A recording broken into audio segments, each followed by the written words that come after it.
I know Caitlin, of course. We go way back, Midwestern. We had a lot of battles in AAU and stuff like that. We played together. I feel like she's played in the same manner that she, has since she was, watching her in AAU. Like she's always just been smooth.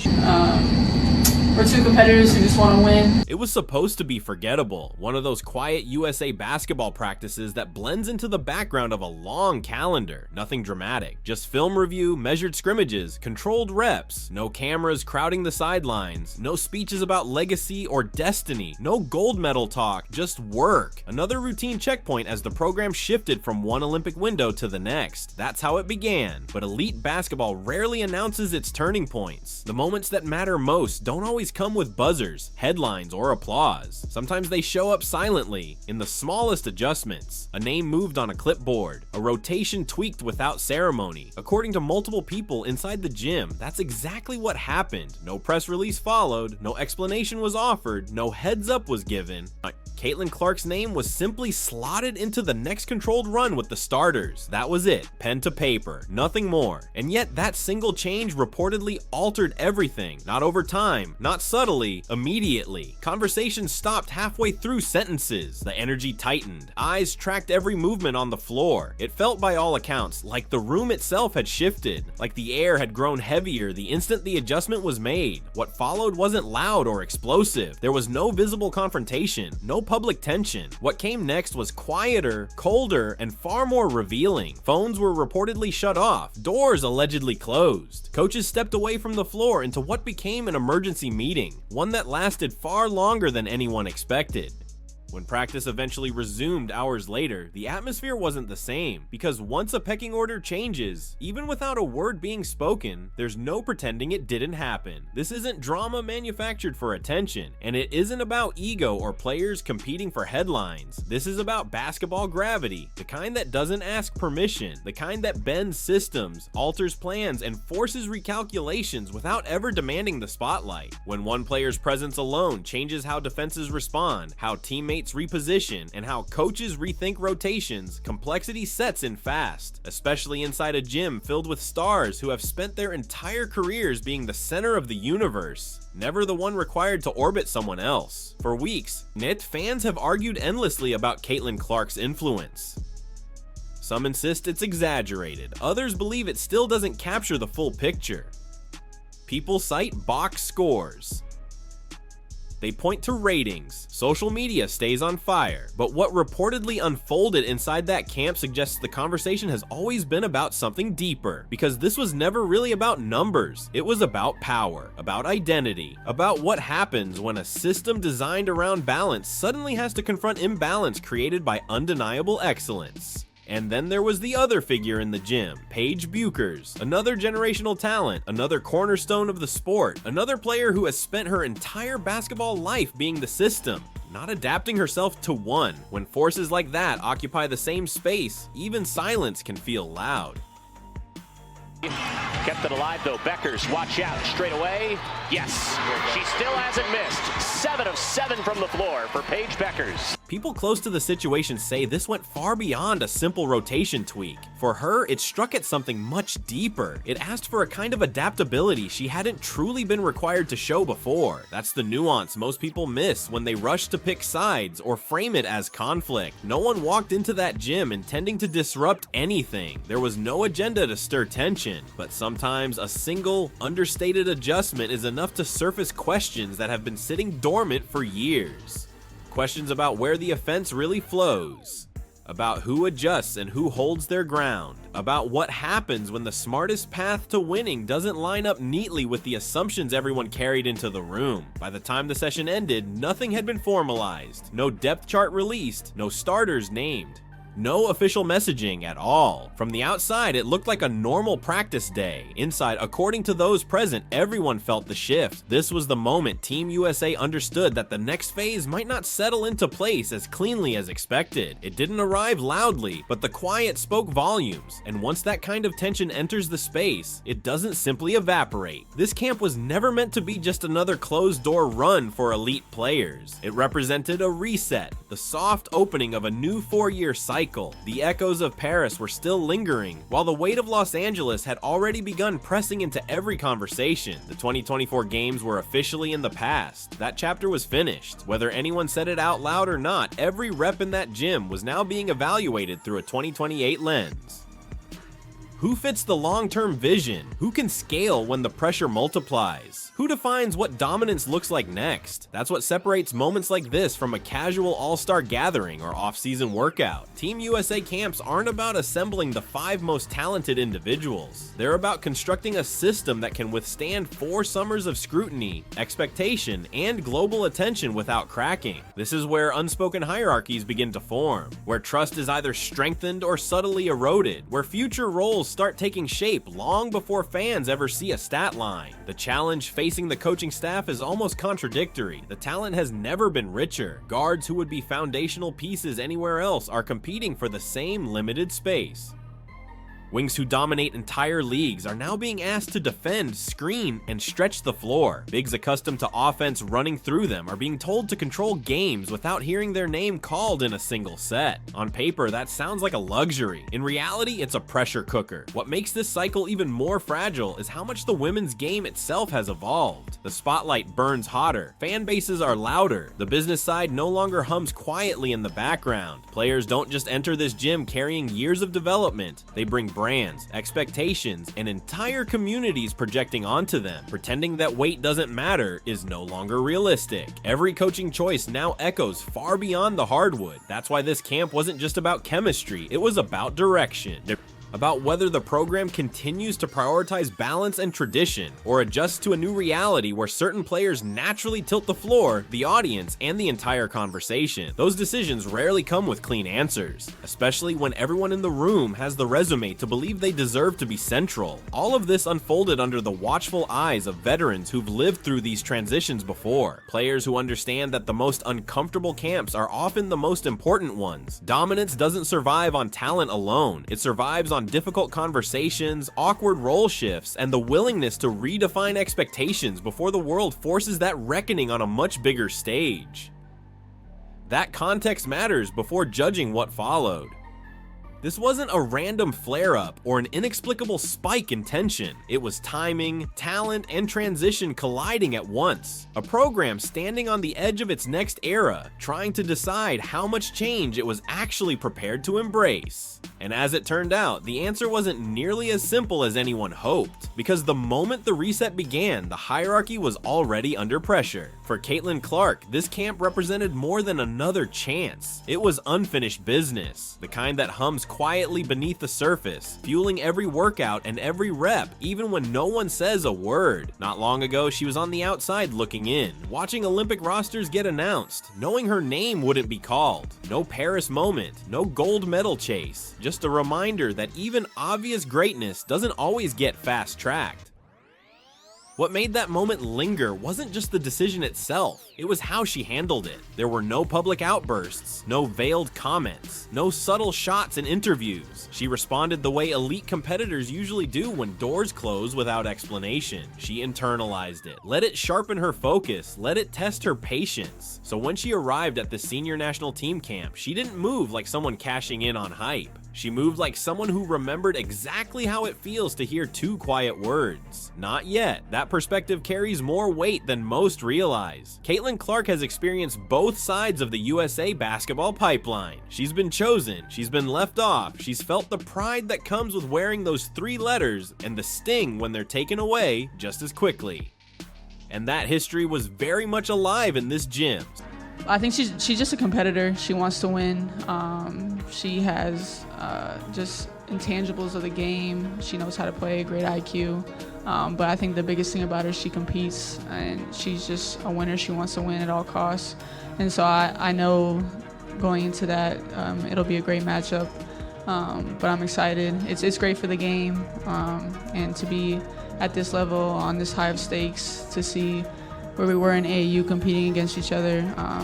it's just. So when she describes this camp as the highest distinction in American basketball, it doesn't sound rehearsed. It sounds lived in, like it's coming from someone who understands how rare these opportunities are, regardless of how loud the outside world gets. Because chances like this aren't guaranteed, ever. There's another detail that often gets lost in the noise. For all the attention, the records, the shots from distances that turned ordinary nights into events, Caitlin Clark has never behaved as if the game owes her anything. Confidence gets mistaken for entitlement all the time. The two couldn't be more different. Inside this gym, by nearly every account, she wasn't asking for favors. She wasn't lobbying for more touches. She wasn't insisting the offense revolve around her.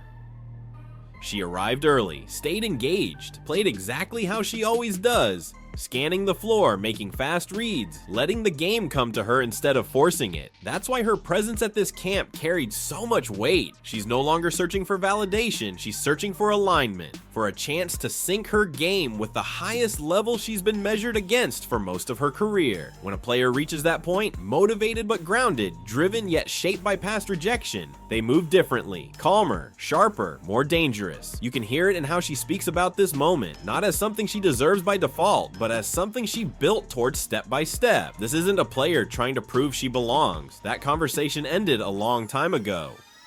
This is a player testing whether the program is ready to fully meet her at the level she now occupies. And that quiet friction between past disappointment and present opportunity is exactly what made what happened next land so hard. Because the moment she stepped on the floor, it was clear Caitlin Clark wasn't here to disappear into the background. By the third day, camp had settled into its usual rhythm. Players knew their lanes. Coaches knew what they were tracking. The schedule looked routine. Morning film, controlled runs designed to preserve legs. Nothing meant for public consumption, nothing that was supposed to matter beyond those walls. That's usually when everything changes. According to people inside the gym, the shift happened without ceremony. No whistle, no pause, no explanation.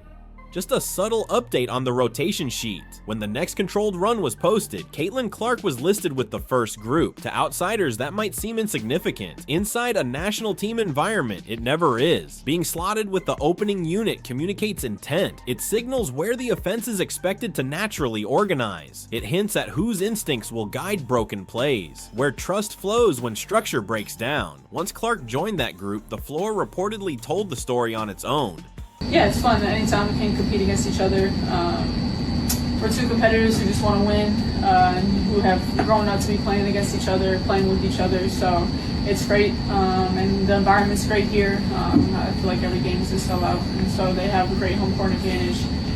So overall, yeah, great. Spacing widened, cuts sharpened. The ball moved faster, not rushed, just responsive. It flowed toward advantage. What stood out wasn't volume or bravado. It was how seamless it looked, how normal it felt. She didn't announce herself, no exaggerated reactions, no chest-pounding aftermakes. She simply played, directed traffic, took what the defense offered, and occasionally reminded everyone why her shooting range permanently distorts coverage. On one possession, the defense went under. She didn't hesitate. The shot came from deep, an almost unreasonable distance, and dropped clean. No stare down, no celebration, just a turn and a sprint back on defense. Moments like that don't need explanation. Everyone in that gym understands exactly what they represent. In a Team USA setting, shots like those aren't highlights, they're decisions. Signals, proof of what defenses now have to honor. And once that reality sets in, the offense starts bending around it, whether anyone intends for it to or not. That's what reportedly caught people off guard. This wasn't a coach imposing a system. This wasn't a play designed to showcase anyone. The flow reorganized itself. The ball kept finding Clark. Decisions began running through her, not because she demanded it, but because efficiency pulled everything in that direction. In a gym filled with players accustomed to being the engine, that kind of gravity doesn't go unnoticed. As that run continued, attention quietly drifted to the sideline because someone else wasn't in that opening group. In a regular gym, it would have meant nothing. Here it landed differently. What had lived as theory for weeks suddenly became tangible. The hierarchy wasn't hypothetical anymore, it was unfolding in real time, and once that reality settled in, there was nowhere for the tension to hide. Everyone had to sit with what that lineup suggested about where this camp might be headed. For Paige Bueckers, this was unfamiliar territory. Everywhere she's played, she's been the focal point from the moment she arrived. Entire systems have been constructed around her instincts, plays designed for her vision, defenses shaped by her presence, teammates moving with the understanding that when it mattered most, the ball would find her. That isn't ego. It's what happens when you're that good for that long. But inside this gym, and for the first time in a way that couldn't be dismissed, that assumption didn't automatically apply. According to those present, Bueckers wasn't part of the opening unit. When Clark took the floor, Paige remained on the sideline. Arms folded, eyes locked in, tracking every possession. No visible frustration, no outward reaction, just focus, awareness, not offense. When she checked in later, she did exactly what she's always done. Played hard, made smart reads, moved with purpose, nothing careless, nothing disengaged. On the surface, everything looked professional, but to anyone who knows her game, something had shifted. The offense wasn't flowing through her instincts. She wasn't the default option. When plays broke down, momentum didn't automatically tilt her direction. That might seem subtle on paper. In this room, it mattered. What makes this moment significant isn't that Paige struggled. By most accounts, she didn't. It's that she was being asked, without anyone spelling it out, to exist in a role she'd rarely faced. Not as the unquestioned centerpiece, not as the automatic closer, but as one elite piece among many inside a structure that was quietly leaning elsewhere. When her run ended, observers say she didn't linger. No extra shots, no dramatics. She went straight to the bench and sat composed. At this level, that stillness speaks volumes. It isn't withdrawal, it's processing. A competitor recalibrating in real time, trying to understand what this new reality might demand. This is usually where online discourse flattens everything into lazy narratives about ego or entitlement, and that misses the point entirely. Paige Bueckers didn't become who she is by blending into the background. She became her by being central, by carrying responsibility, by answering when everything flowed through her.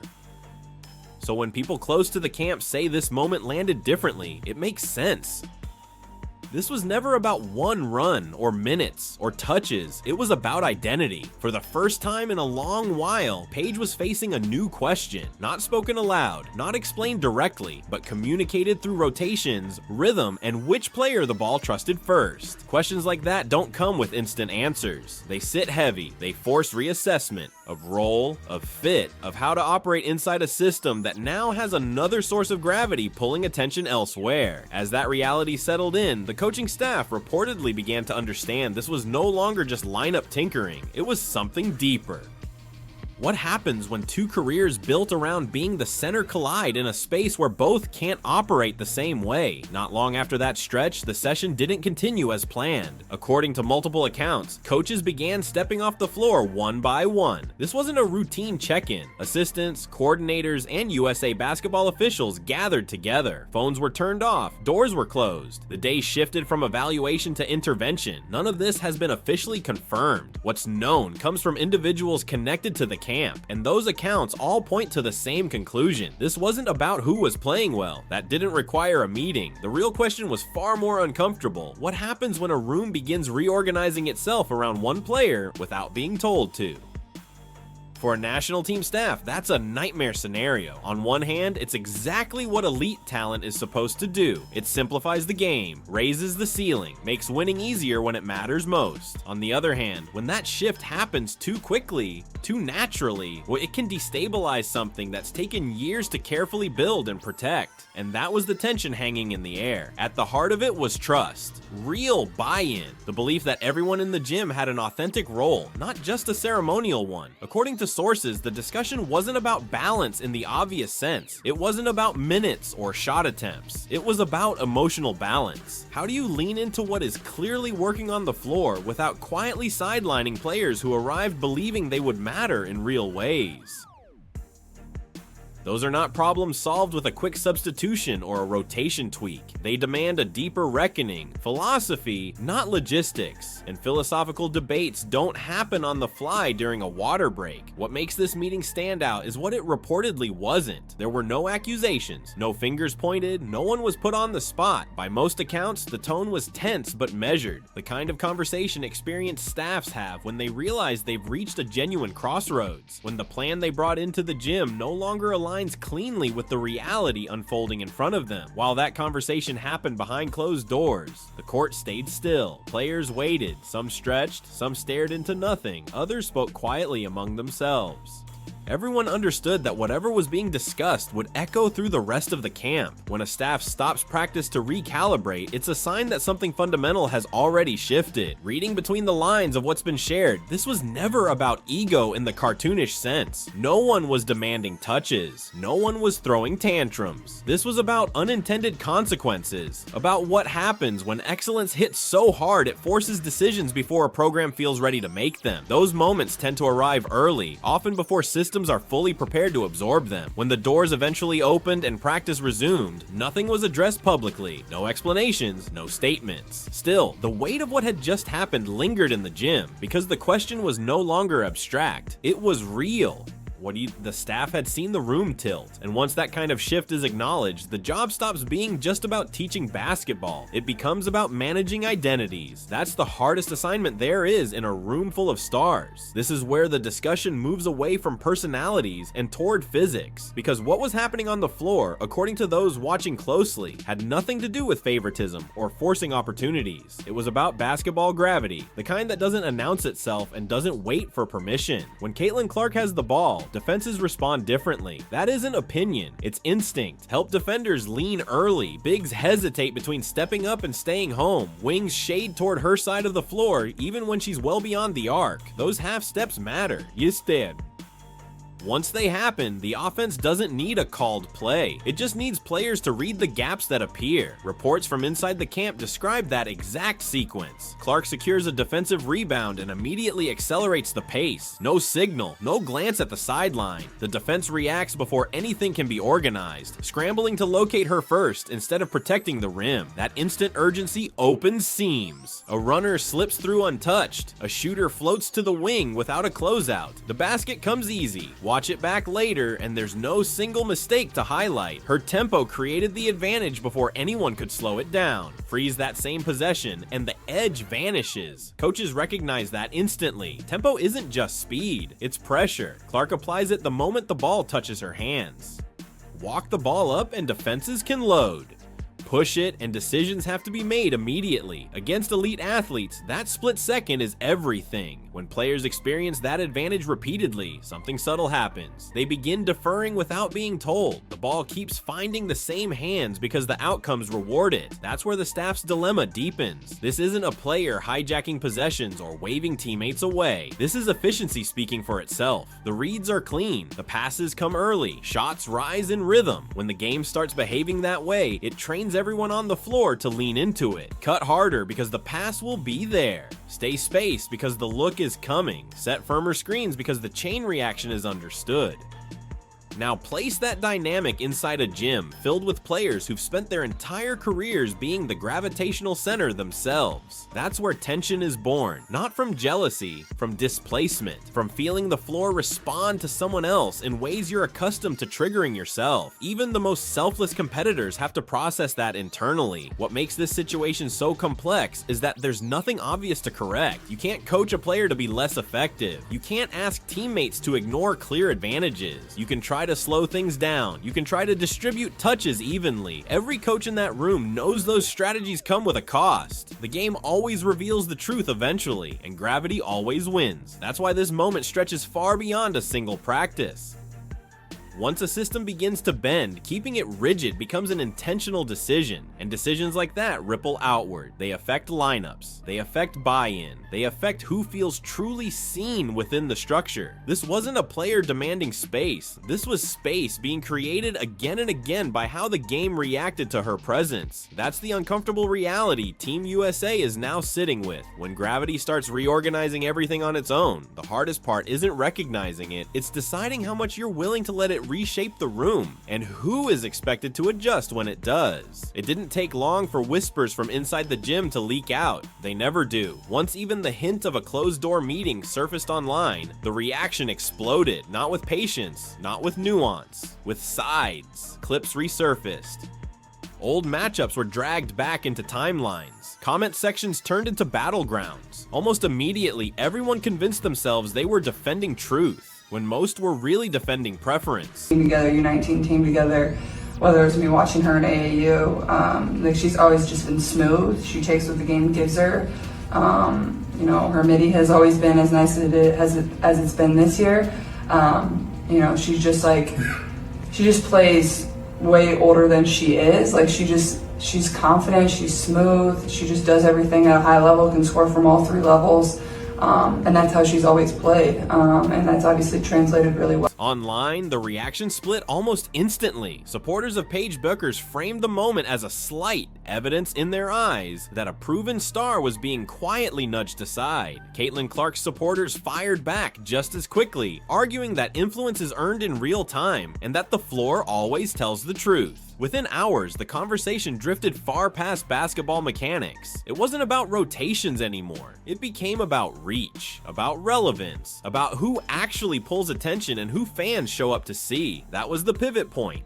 And what started as a discussion about practice lineups turned into a broader argument over influence itself. People began tossing around numbers, ratings, attendance, jersey sales. Some claims were exaggerated, others weren't verified. Most were fueled by emotion more than evidence. But buried inside the chaos was an uncomfortable reality the sport can no longer avoid. Women's basketball does not exist in isolation anymore. Visibility matters. Audience matters. Pretending those forces don't exist doesn't make them disappear. This is the part organizations rarely say out loud. When a player consistently brings new eyes into arenas and lifts television numbers, that impact follows them everywhere, not as a demand, as a fact of the ecosystem.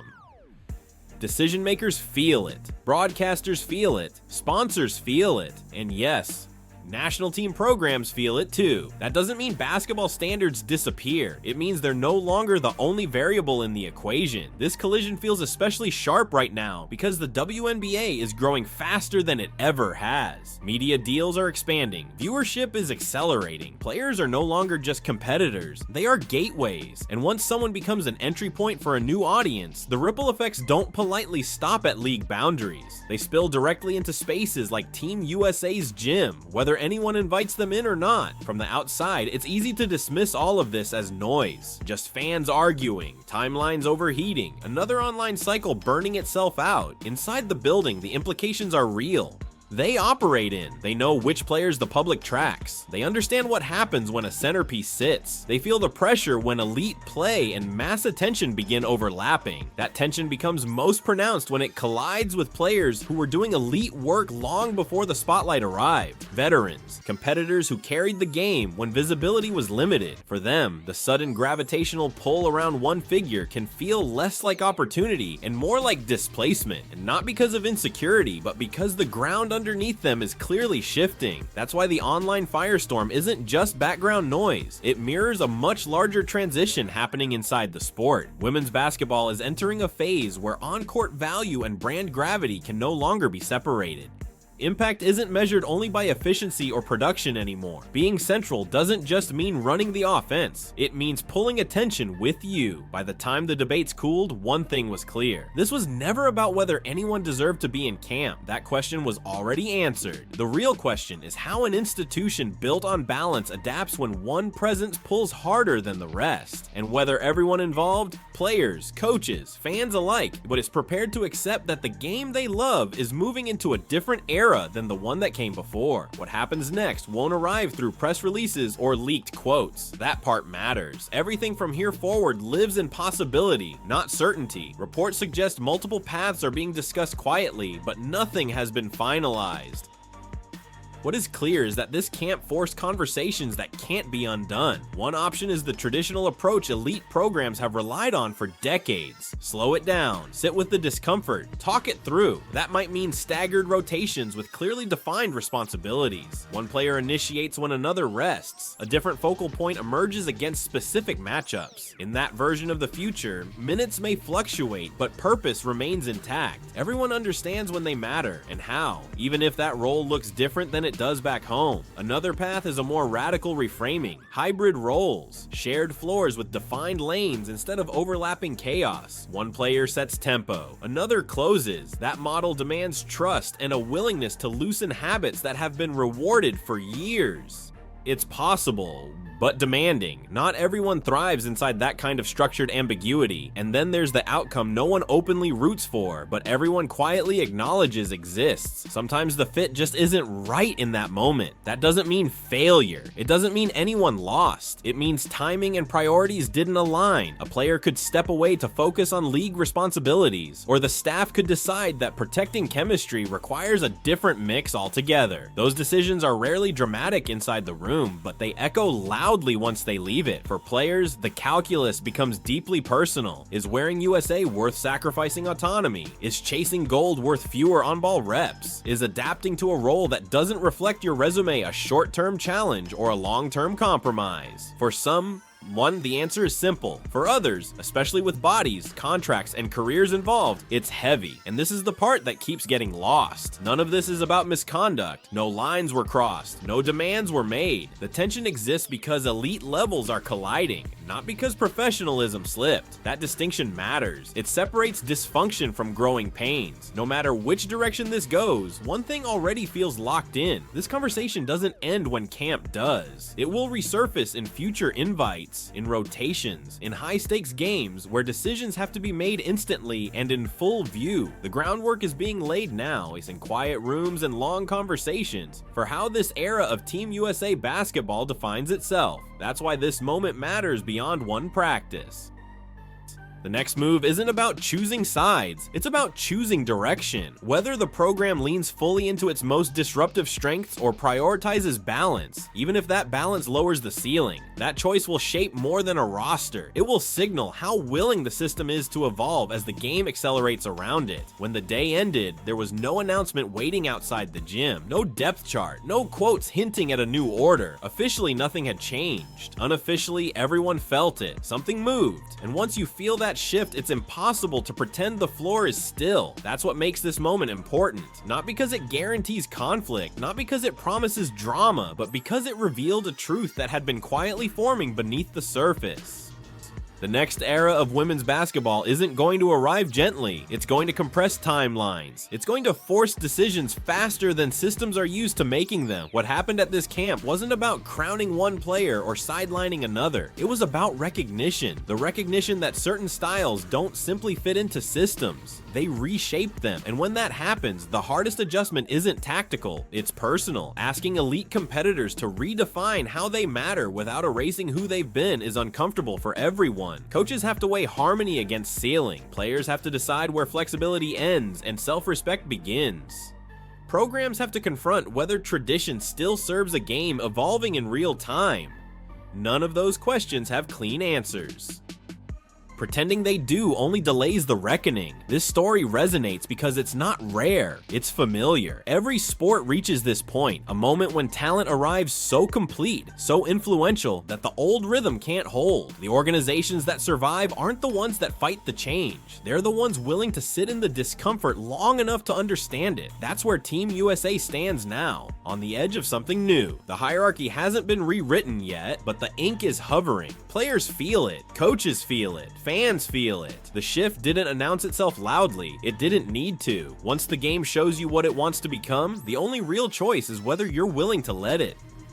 Because whatever comes next, smooth adaptation or real growing pains, one thing is certain, the questions raised in that gym aren't going away. They'll return under brighter lights, louder crowds, and higher stakes. And when they do, everyone involved will remember the moment they realized the ground had already started to move. That's how eras change. Not with press releases, not with announcements, but with moments that feel uncomfortable long before they make sense. What unfolded inside that gym wasn't chaos, it was clarity. Arriving earlier than expected, Team USA didn't lose control of the room. The room revealed something the system now has to face. And that difference matters, because the hardest transitions aren't about talent, they're about timing. Yet about recognizing that the future is already here and deciding how much of it you're willing to embrace. Nothing has been finalized, no roles stamped, no hierarchy locked in, but the silence after this camp spoke louder than any quote ever could.